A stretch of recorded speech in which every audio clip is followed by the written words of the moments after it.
Hello future ER and ER, कैसे हैं आप सभी लोग। Hope you all will be well and all will be fine. Dear students, revision चल रहा है। रिवीजन में हम लोग फिजिक्स का कंप्लीट रिवीजन करेंगे और आज हम आपको बहुत इम्पॉर्टेंट कॉन्सेप्ट बताने वाले हैं पोल स्ट्रेंथ का। कमिंग एग्जाम में आपका जो है पोल स्ट्रेंथ जो बार मैग्नेट का है और मैग्नेटिक मोमेंट, इस पर क्वेश्चन 101% मिलेगा। डेट नोट करिए, टाइम नोट करिए। जब एग्जाम में आप पेपर देखेंगे तो आपको पोल स्ट्रेंथ और magnetic moment of A bar magnet पर क्वेश्चन मिलेगा, ये श्योर है। तो अगर कहीं पर कोई कंफ्यूजन है तो इसको रिमूव किया जाए। चलिए देखते हैं कि पोल स्ट्रेंथ क्या होता है and after that magnetic moment क्या है, और फिर इससे रिलेटेड कुछ जो प्रॉब्लम्स हैं उनकी बात करेंगे। तो चलते हैं, सबसे पहले देखते हैं ये पोल स्ट्रेंथ क्या है। पोल स्ट्रेंथ बार मैग्नेट का, डियर आप सभी जानते हैं कि जो बार मैग्नेट है उसमें दो पोल होते हैं। जब आपने फ्रीली सस्पेंडेड किया बार मैग्नेट को तो जो नॉर्थ की तरफ था स्टे हो गया था, जो पॉइंट बार मैग्नेट का, अगर इसको हम बार मैग्नेट मान लें और फ्रीली सस्पेंडेड करें तो जो नॉर्थ की तरफ जाएगा that is called north pole, और जो साउथ की तरफ जाएगा that is called south pole. तो here we have a bar magnet, यहां पर हमने एक बार मैग्नेट लिया हुआ है और ये भी पता है कि बार मैग्नेट का जो नॉर्थ पोल है वहां से मैग्नेटिक फील्ड लाइंस जो हैं वो आपकी ओरिजिनेट होती हैं। मैग्नेटिक फील्ड लाइंस ओरिजिनेट होती हैं और जो आपका साउथ पोल है वहां पर जो मैग्नेटिक फील्ड लाइंस है वो टर्मिनेट होती हैं। तो एज यू कैन सी कि यहां से मैग्नेटिक फील्ड लाइंस ओरिजिनेट हो रही हैं और यहां पर जाकर के टर्मिनेट हो रही हैं। अगर हम इसको कंपेयर करें इलेक्ट्रिक डाइपोल से, तो इलेक्ट्रिक डाइपोल का जो प्लस वाला चार्ज है वहां से इलेक्ट्रिक फील्ड लाइन ओरिजिनेट होती हैं और जो माइनस का चार्ज है वहां पर टर्मिनेट होती हैं। और इसी से अगर हम कंपेयर कर लें तो नॉर्थ पोल से मैग्नेटिक लाइंस निकल रही हैं and that is why north pole पर जो पोल स्ट्रेंथ है उसको पॉजिटिव, और जो साउथ पोल पर जो पोल स्ट्रेंथ है दैट इज कॉल्ड नेगेटिव। तो नॉर्थ पोल की जो पोल स्ट्रेंथ है वो पॉजिटिव हो गई और साउथ पोल की जो पोल स्ट्रेंथ है वो नेगेटिव हो गई। अब अगर हम पोल स्ट्रेंथ की डेफिनेशन की बात करें तो आप पोल स्ट्रेंथ क्या होता है, तो किसी पोल पर जो मैग्नेट का पोल है उस पोल पर यूनिट वाले पोल ने, वो भी मैग्नेट का ही है, जो भी फोर्स लगाया है तो वहां से हम उसकी डेफिनेशन दे सकते हैं। अभी हम डेफिनेशंस की बात नहीं कर रहे हैं। तो फिजिकल टर्म पोल स्ट्रेंथ यहां पर आ गया नॉर्थ पोल पर प्लस एम और यहां पर आ गया माइनस एम। क्लियर। नॉर्थ और साउथ पोल के जो बीच का डिस्टेंस होता है that is called magnetic length. ये हमारा है मैग्नेटिक लेंथ, मैग्नेटिक लेंथ। और इस पूरे डिस्कशन में हम मैग्नेटिक लेंथ को L से लिखेंगे। और आप यहां पर अगर नोटिस करें तो जो एक्चुअल लेंथ है मैग्नेट की, देखिए ये हमारा मैग्नेट यहां से स्टार्ट हो रहा है और यहां पर कंप्लीट हो रहा है, तो जो एक्चुअल लेंथ है मैग्नेट की वो अलग है। तो एक्चुअल लेंथ मैग्नेट की, एक्चुअल लेंथ बहुत स्लाइटली ग्रेटर है as compare to the magnetic length. तो हम यहां पर जब हमारा बार मैग्नेट स्ट्रेट है तो ये एक्चुअल लेंथ बार मैग्नेट की ये नियरली इक्वल टू है मैग्नेटिक लेंथ। मैग्नेटिक लेंथ याद रखिएगा, मैग्नेटिक लेंथ का सीधा मतलब होता है कि जो नॉर्थ पोल है और जो साउथ पोल है उनके बीच का जो शॉर्टेस्ट डिस्टेंस होता है that is called magnetic length. जो शॉर्टेस्ट डिस्टेंस होगा वो मैग्नेटिक लेंथ है। अब जैसे यहां पर अगर हम एक बार मैग्नेट को इस तरीके की शेप दे देंगे तो देखिए ये हमारा नॉर्थ पोल आ गया और ये साउथ पोल आ गया। तो यहां पर जो मैग्नेटिक लेंथ होगी वो ये होगी, यहां से यहां तक की जो लेंथ होगी वो मैग्नेटिक लेंथ होगी, और जो ज्योमेट्रिकल लेंथ होगी वो ये आर्क जो बना हुआ है ये वाली जो लेंथ होगी वो ज्योमेट्रिकल लेंथ होगी, G for geometrical L for length. और यहां पर आप देखिए तो ज्योमेट्रिकल लेंथ और मैग्नेटिक लेंथ बराबर नहीं है, मैग्नेटिक लेंथ बराबर नहीं है, M for magnetic, L for length. But the in this case जो बार मैग्नेट स्ट्रेट है, तो स्ट्रेट बार मैग्नेट के केस में जो ज्योमेट्रिकल लेंथ है वो नियरली मैग्नेटिक लेंथ के क्या है, इक्वल है। अब जब मैग्नेटिक बार मैग्नेट की जो पोल स्ट्रेंथ है वो डिफाइंड हो गई, तो एक क्वेश्चन आपका ये हो गया, नॉर्थ पोल की जो पोल स्ट्रेंथ है नेचर में कैसी है, तो आप बताते हैं पॉजिटिव है। कहां से कनेक्ट करेंगे, डाइपोल के प्लस चार्ज से, इसको कंपेयर करेंगे डाइपोल से। और जो साउथ पोल की जो पोल स्ट्रेंथ है वो कैसी है, नेगेटिव है, क्योंकि डाइपोल का जो नेगेटिव चार्ज है वहां पर जो लाइंस होती हैं वो टर्मिनेट होती हैं। अब यहीं पर इलेक्ट्रिक डाइपोल में जब आप ये पोल का चार्ज लेते थे, तो पोल के चार्ज को हमने काउंट किया, तो डाइपोल में जब पोल का चार्ज ले लेते थे और यहां से लेकर के यहां तक जो डाइपोल की लेंथ होती थी, डाइपोल की लेंथ, इस प्रोडक्ट को हम कहते थे इलेक्ट्रिक डाइपोल मोमेंट, और आप इसको कैपिटल P से लिखते थे। तो सेम सिचुएशन यहां पर फॉलो किया जाए।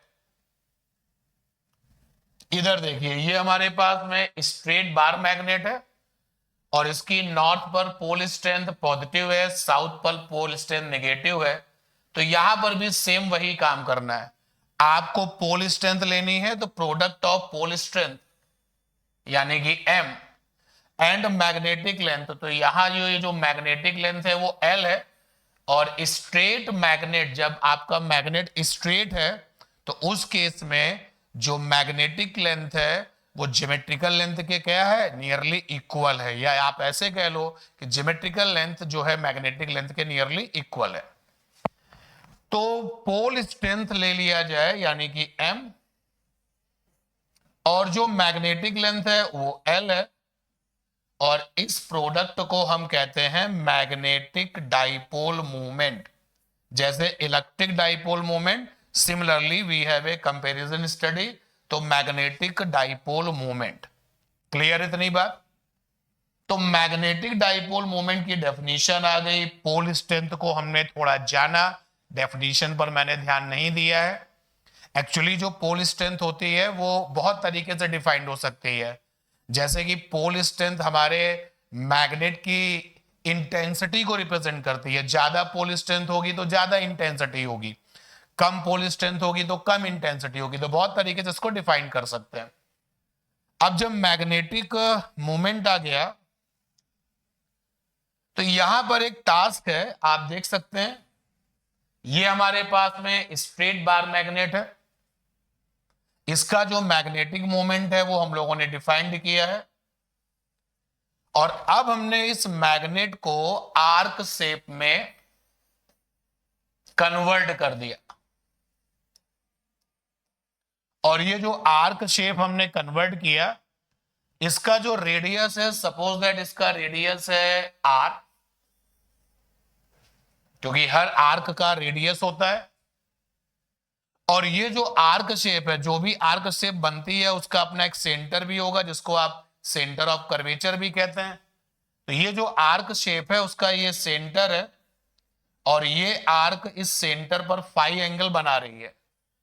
तो जब आप मैग्नेट को आर्क शेप में फोल्ड करेंगे तो भी नॉर्थ पोल होगा और साउथ पोल होगा। यू कैन सी दिस, ये नॉर्थ पोल है और ये साउथ पोल है। तो अब इसका नया मैग्नेटिक मोमेंट क्या होगा, चलिए निकालते हैं इसका नया मैग्नेटिक मोमेंट। तो नया मैग्नेटिक मोमेंट अगर हम M डैश से लिखें, तो पोल स्ट्रेंथ, क्या पोल स्ट्रेंथ ऐसा फोल्ड कर देने से क्या पोल स्ट्रेंथ पर कोई इफेक्ट आएगा? तो पोल स्ट्रेंथ जो है वो किन किन बातों पर डिपेंड करती है। जो ये पोल स्ट्रेंथ है, जिसको कि हम स्मॉल m से लिख रहे हैं, तो pole strength depends upon cross section area,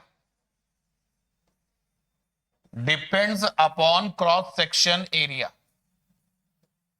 cross section area.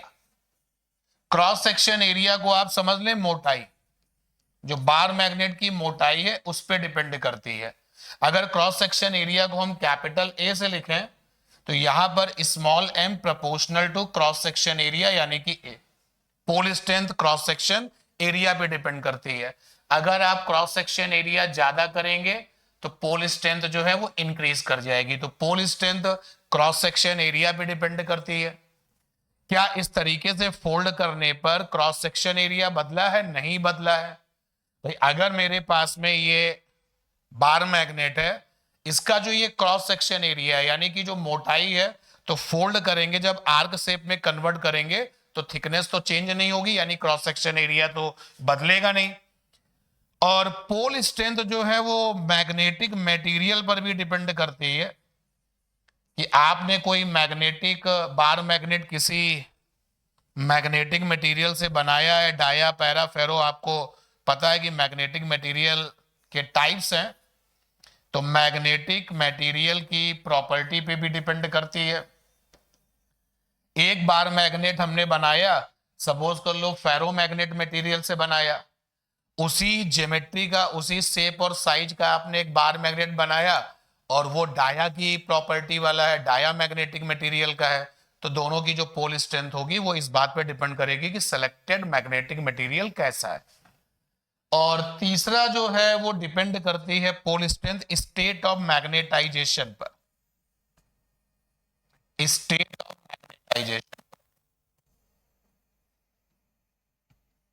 भाई आपके जो ये मटेरियल होते हैं, मैग्नेटाइजेशन, स्टेट ऑफ मैग्नेटाइजेशन पर भी डिपेंड करती है। जो आपके पास में मैग्नेटिक मटेरियल है उसको मैग्नेटाइज्ड करना पड़ता है, उसके अंदर मैग्नेटिज्म लाना पड़ता है। और मैग्नेटिज्म लाने के लिए हम जो काम करते हैं उसको कहते हैं मैग्नेटाइजेशन। और बहुत तरीके से ये काम किया जा सकता है। तो किस तरीके से आप उसके अंदर मैग्नेटिज्म ला रहे हैं, that is called state of magnetisation.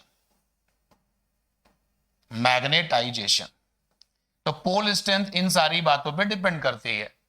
तो हमारे पास ये बार मैग्नेट था, हमने इसको आर्क शेप में बदल दिया। ऐसा करने से क्रॉस सेक्शन एरिया यानी थिकनेस बदली नहीं है।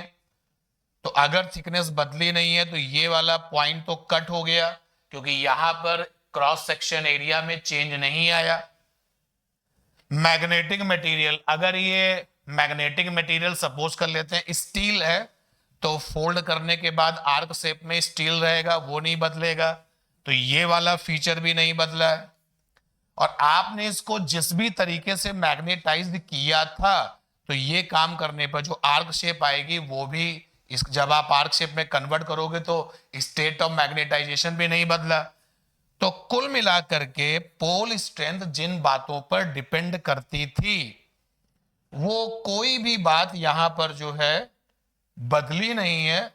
और इसलिए ये कहा जाएगा कि जो पोल स्ट्रेंथ है इस केस में वो कैसी रहेगी? सेम रहेगी। तो जो पोल स्ट्रेंथ है वो इस केस में सेम रहेगी। तो यहां पर नया मैग्नेटिक मोमेंट हमें निकालना है। पोल स्ट्रेंथ तो बदली नहीं है, तो पोल स्ट्रेंथ यहां पर हो गई small m. And magnetic length means north और साउथ पोल के बीच का जो शॉर्टेड डिस्टेंस है, that is called magnetic length. और आप यहां पर आप देख सकते हैं कि ये बदल गया है, ये जो मैग्नेटिक लेंथ है वो बदल गया। कितना हो गया है? ये जो आर्क शेप में आपने इसको बदला है, आप इसका रेडियस क्या सपोज कर रहे हैं? आर है। तो ये रेडियस, इधर से ये पार्ट भी रेडियस, और मुझे ये निकालनी है मैग्नेटिक लेंथ। तो अगर मैं ये ट्राइंगल बना लूं और इसको यहां से यहां तक x लिखूं, तो यहां से यहां तक भी x होगा। तो यानी जो मैग्नेटिक लेंथ होगी नॉर्थ और साउथ पोल का, वो हो जाएगा 2x। और ये x आपको निकालना पड़ेगा, तो कैसे निकलेगा x? Angle is equal to होता है आर्क लेंथ अपॉन में रेडियस। रेडियस तो एंगल की वैल्यू कितनी है, फाई है। ये जो आर्क लेंथ है ये यार, ये स्ट्रेट वायर, स्ट्रेट आपका मैग्नेट था जिसकी की ज्योमेट्रिकल लेंथ और मैग्नेटिक लेंथ नियरली इक्वल थी। तो ये वाली जो लेंथ है वो L है, ये जो आर्क शेप लेंथ है वो L के इक्वल होगी। तो आर्क लेंथ यहां पर L हो गया और रेडियस यहां पर कितना हो गया, R। तो फाई इज इक्वल टू हो गया L upon R। Clear.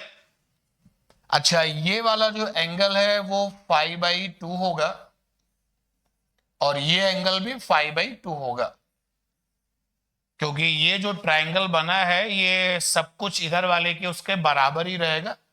Logically आप देख सकते हैं ये रेडियस R के इक्वल है, ये भी R के इक्वल है और ये लेंथ इक्वल है। तो कॉन्ग्रुएंसी की वजह से सब कुछ इधर वाले ट्रायंगल का इधर वाले ट्रायंगल के साथ बराबर होगा। तो अगर हम यहां पर ट्रिग्नोमेट्री लगा दें, साइन फाई लगाएं, तो साइन फाई की वैल्यू अगर हम निकालें तो कितना आएगा, साइन फाई बाई 2।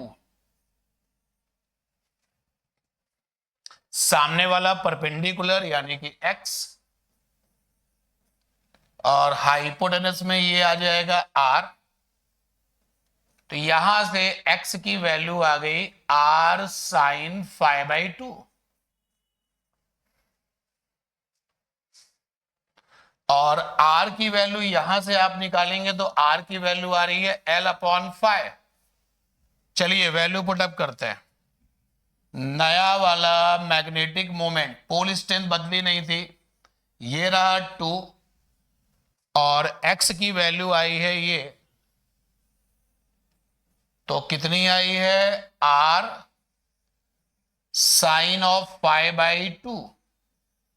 ये x की वैल्यू आई है और r की जगह पर आप क्या लिख सकते हैं, L अपॉन फाई लिख सकते हैं। ये देखिए r की जगह पर आप लिख सकते हैं L अपॉन फाई। तो ये आ जाएगा m dash is equal to m into में 2 और r की जगह पर आया L अपॉन फाई और इंटू में है साइन ऑफ फाई बाई 2। ठीक, इस रिजल्ट को ले चलते हैं नेक्स्ट पेज पर। क्या आया, कैपिटल M डैश की वैल्यू आई है m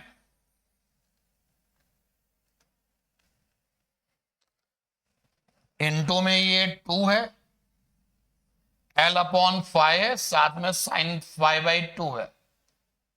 तो इंटू में ये 2 है, L अपॉन फाई है और साथ में ये साइन ऑफ फाई बाई 2 है।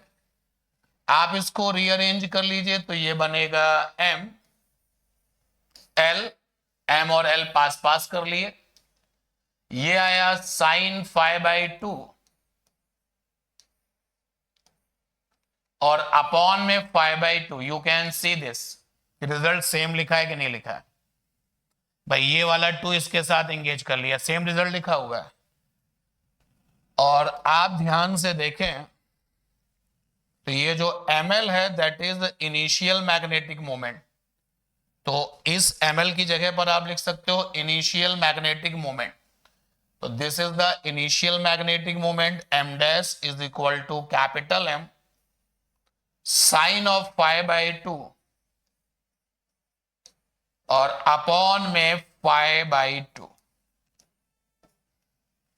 101% इसका न्यूमेरिकल आपको अभी कमी एग्जाम में मिलेगा, जो अभी मेंस स्टार्ट होने वाला है उसमें मिलेगा और फिर उसके बाद जो बोर्ड एग्जाम देने जा रहे हैं स्टूडेंट्स उनको भी ये क्वेश्चंस मिलेगा। तो बहुत अच्छे से इस रिजल्ट को देखिएगा। न्यूमेरिकल करने के लिए केवल ये आपके लिए जरूरी है, क्योंकि इसका जो न्यूमेरिकल होगा वो बहुत हैवी नहीं होगा। हैवी इन द सेंस कि आपको इसके बहुत ज्यादा नंबर नहीं मिलेंगे, ऑब्जेक्टिव मोड में क्वेश्चन होगा तो 1 मार्क्स ही मिलना है, और अगर बोर्ड में ये सब्जेक्टिव मोड में गया तो भी ये हार्डली जो है जब हम इसको स्टेप बाय स्टेप मार्किंग करेंगे तो बहुत ज्यादा 2 मार्क्स का जाएगा।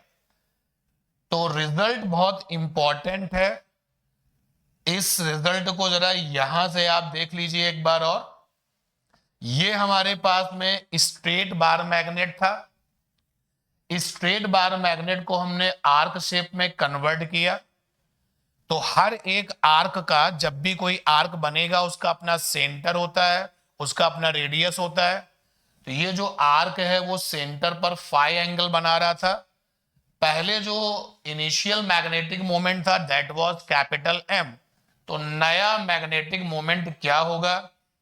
तो आफ्टर द डिस्कशन नया मैग्नेटिक मोमेंट ये है। अब एक क्वेश्चन आपके लिए, एक क्वेश्चन जरा देखिएगा कि हमारे पास में एक बार मैग्नेट है, बार मैग्नेट, और bar magnet has magnetic moment capital M. ठीक, कैपिटल एम उसका मैग्नेटिक मोमेंट है। Now it is in semicircular form. तो इसका नया मैग्नेटिक मोमेंट क्या होगा? नया मैग्नेटिक मोमेंट आपसे पूछा हुआ है। मान लेते हैं एम डैश। तो ये एम डैश क्या होगा? तो पहले बार मैग्नेट था, ये स्ट्रेट बार मैग्नेट रहा होगा। अब आपने इसको कन्वर्ट कर दिया, किस फॉर्म में कन्वर्ट कर दिया? क्वेश्चन के अकॉर्डिंग आपने इसको सेमी फॉर्म में कन्वर्ट किया, सेमी सर्कुलर फॉर्म में इसको कन्वर्ट कर दिया। इसका मैग्नेटिक मोमेंट कैपिटल एम था। अब नया मैग्नेटिक मोमेंट क्या है? आप सबको पता है कि सेमी सर्कुलर फॉर्म जब कन्वर्ट होगा तो ये जो सेमी सर्कुलर फॉर्म है ये सेंटर पे कितना एंगल बनाएगा? तो सेंटर पर एंगल बनाएगा कितना? 180 डिग्री, यानी कि पाई। याद रखें इस रिजल्ट में जो एंगल है वो रेडियन में होने चाहिए, क्योंकि रूल ये कहता है कि अगर कोई भी फिजिकल क्वांटिटी किसी एंगल के साथ अगर एंगेज हो रही है तो फिर वो रेडियन में होना चाहिए। तो यहाँ पर देखिए एंगल्स हैं और ये magnetic moment like physical quantities हैं, तो रेडियन होना चाहिए। तो सेमी सर्कुलर जो है वो सेंटर पर पाई एंगल बनाएगा। फार्मूला यूज किया, M dash is equal to M into में sine of pi by 2 whole upon 5/2। चलिए वैल्यू पुटअप करते हैं, डिग्री में नहीं रेडियन में लेनी है वैल्यू, ये याद रखना। तो M dash is equal to M sine π/2। Phi की जगह पर आपने रख दिया क्योंकि फाई वो एंगल था जो सेक्टर सेंटर पर बनाता था। यहां पर सेक्टर हमारा सेमी सर्कल है, दैट इज वाई फाई, और यहां पर आया π/2। आप देख सकते हैं कि ये जो आपका टर्म है ये sine of π/2, this will be 1। तो रिजल्ट कितना आ जाएगा? 2m/π। ठीक है, बहुत बढ़िया क्वेश्चन मिलने वाला है। Be prepare for this particular question, और वहां पर ये क्वेश्चन ज्यादा टाइम नहीं मांगेगा। क्वेश्चन देख करके आपको जो है कम से कम टाइम में आंसर देना है। तो गो थ्रू दिस कॉन्सेप्ट। एक क्वेश्चन और ले लेते हैं इसी तरीके का।